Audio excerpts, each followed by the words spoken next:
Hey YouTube, Rando here. So we want to start using the Ronco food dehydrator, the new one. It's the Easy Store Turbo. And I have some bell peppers. I don't have many, I only have 3 left, and they're starting to go bad on me. I could still cook with them, but we don't have anything to cook bell peppers with tonight, so I'm going to go ahead and just dehydrate them. We may only get 2 trays out of this, I'm not sure. But the first step we're going to do is we wash them. Now we're just going to cut them up into thin slices. I'll show you about how thin real quick, and then we'll go ahead and cut them up. I want to de-seed them as well.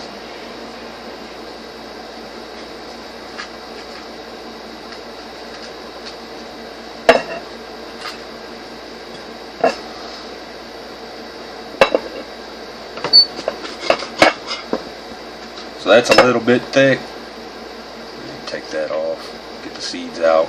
That's a little bit thick this way, but it's just about perfect how thick the bell pepper is. So what we'll do is we'll probably take this piece off like so, just so we have a flat piece, and lay it on there about like that. So we'll get these cut up, we'll get them loaded up, and we'll come back and show you where we're at. Alright, so you can see how I set them up. I did end up getting 4 trays out of it. I probably could have condensed them all down to 2 or 3 trays, but I wanted to leave plenty of space in between them.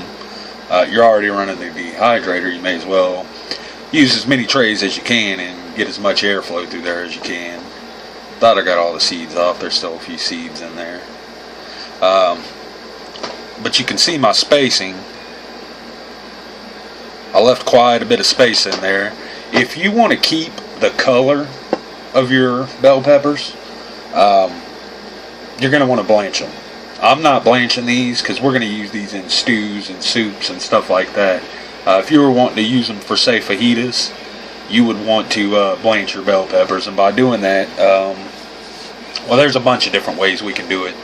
And we're going to do a video on how to blanch them because we're going to make some for fajitas, and I want to keep the green color. I don't want them to get too dark, and you're going to want to pull the enzymes out of them. So for now, we're just going to do them the way it is, and we're going to store these up, and we'll use them in soups and stews and stuff like that. There's a lot of different things you can do with them, though. I mean, you can fajitas, pizza toppings, soups, stews, as I said.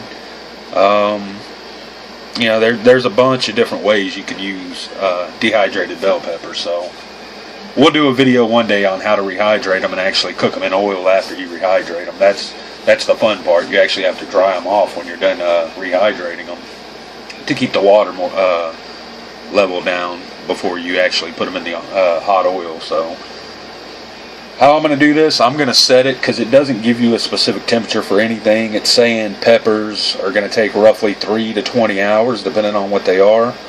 I'm thinking these are going to take closer to probably, I don't know, 10 to 15 hours, somewhere in there. We're not going to rotate. It did not say anything in the booklet about rotating. It just said sometimes you're going to want to rotate the tray this way, right? So, but watch, if you rotate it, you got to rotate it all the way. If you don't, it actually sits down inside of it. That's the Easy Store. If you turn it one more time and stick it down on there with this dehydrator, that's where you get your space in between the 2 trays here. So you can see it sits on top of it. If you turn it the other way, this piece slides down over this piece. So if you turn it, you're going to want to turn it a full 180 degrees. So do a full rotation on it. But you don't have to rotate the trays like the old Ronco. You would have to take this bottom tray and move on top. Like every 3 to 4 hours, keep moving the bottom tray on top. That way you're working them, you know, in a rotation like that. With this one, you don't have to do that. And that's the good thing. It's not so labor intensive. So we're going to throw this on there, and we'll come back and check and show you where we're at. Temperature wise, we're just going to go mid setting. This isn't something that should take forever to dry, so we're not going to put it on a high setting. But we'll come back and check in with you and show you what we have here in a couple hours. Alright, just a quick note. I have it set up. I did put them on 145. A little bit hotter than 145 actually. I just wanted to make a quick note about this dehydrator. It's ultra quiet. Like I've heard some of those Nescos, and you could actually hear the fan. On this one you could just barely hear it. Actually the fan in the background's probably blowing harder and making more noise than this one is, and we're right up on it. So, and if you put your hands over the vents on top here, you could just barely feel the air coming out of these slots right here. So it doesn't move a whole lot of air, but it's moving enough to make a difference.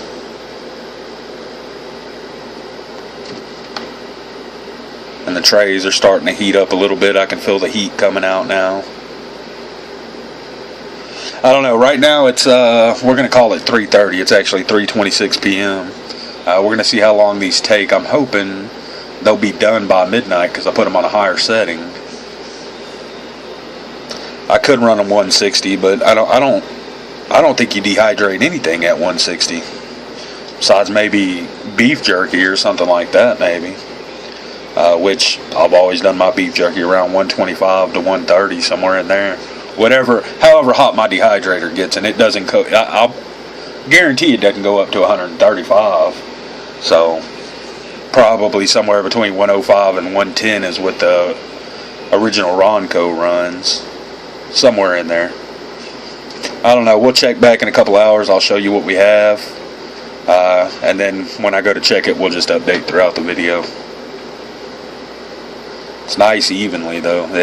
Nice even air coming out of every hole, so out of every vent rather. So we'll be back. Alright, so we're just at over 3 hours. I think 3 hours and 15 minutes, something like that. And we're going to check the top rack first. It should be the one to dry last. They're still very pliable. You can see vegetables should be really crisp when you're done with them. In my experience, you can see the difference between the ones on bottom and the ones on top, right? Look how little that thing is, and it's almost ready. The ones on bottom are close to, so you may have to rotate these trays a little bit, or the ones on bottom may get, a little more done than the ones on top. Although in the book it doesn't say anything about rotating them, and I read about half the book. I didn't read the recipe part, but I read all the instructions, so I don't know. It does mention rotating them if you're doing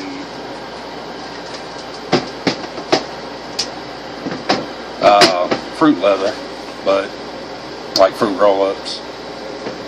But it doesn't mention rotating the bottom one to the top, so that's kind of weird. That's why I like the ones that have the top loaded fan on them, like the Nesco I had mentioned earlier. I don't know. We'll check the bottom ones again. And the way to actually check them is to take them out and let one dry out, and then check it and see if it, that's still a little pliable right there, and then it's pretty soft up here. And this one's ruined, by the way, now. I'm not going to put it back in there with my finger oil all over it and then take the chance of it contaminating the rest of the food. Just because I touched it. If I just grabbed it and picked it up, I wouldn't worry about it. I'd throw it back on there. So let's put the top back on it, and it's gone another hour or two, somewhere in there, and we'll come back and check it again. I'm trying to do it without rotating, because I don't want to have to rotate these trays. And I don't mean the 180-degree rotation. I mean rotating the actual trays themselves, because it's kind of a pain in the butt. So I'm trying to see if it'll do it without actually having to rotate the trays. That's what I want it to do, you know what I mean? So we'll be back. Alright, so it's been 3 more hours. It's 9:30 now. I'm going to tell you what, I've been rotating, or I rotated one time. I'm going to rotate again now. But I don't think you'd have to. I think the bottom tray would be finished first, maybe these 2 trays, and then you would have to dry these for a little bit longer. But I don't think you would have to rotate. And the reason you have to rotate the other one is because it's a direct heating element with nothing blowing on it directly underneath the racks. And it gets too hot on that bottom rack, and it'll actually melt your bottom rack if you go too long with it. which if you're doing garlic or something like that, it's going to take a while. I think the top tray, this was the bottom tray. You can see they've been reduced down quite a bit. Let's take a look at what started out as the top tray. You can see they've been reduced down quite a bit. Let's look at a middle tray. Well, nice. I couldn't find any moth on. That was sweet. So yeah, now it seems to be a little bit more even. It looks like just the top tray wasn't getting enough airflow or something, I guess. I don't know. But now they're starting to look more uniform. I'm going to go ahead and rotate just for the sake of it. I'm already here. But I wouldn't have a problem leaving this dehydrator on by itself and just leaving for 5-6 hours and coming back. I would not worry about my trays melting.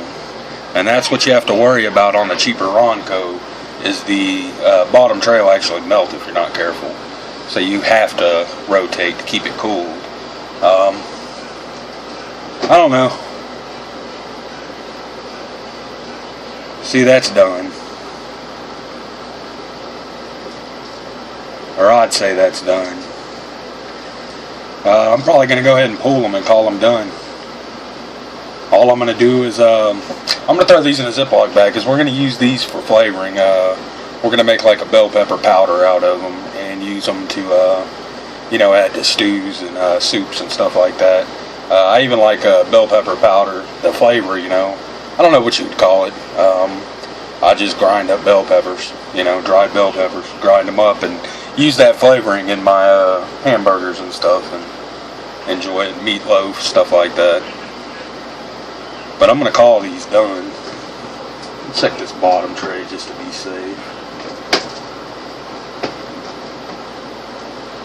Yeah, these are done. So I'm going to let them cool, go through them, and I'm just going to put them in a mason jar with an oxygen absorber for now. We'll probably let them sit for a couple weeks before we actually grind them down into the powder. That's going to be it for this one. Thanks for watching, YouTube.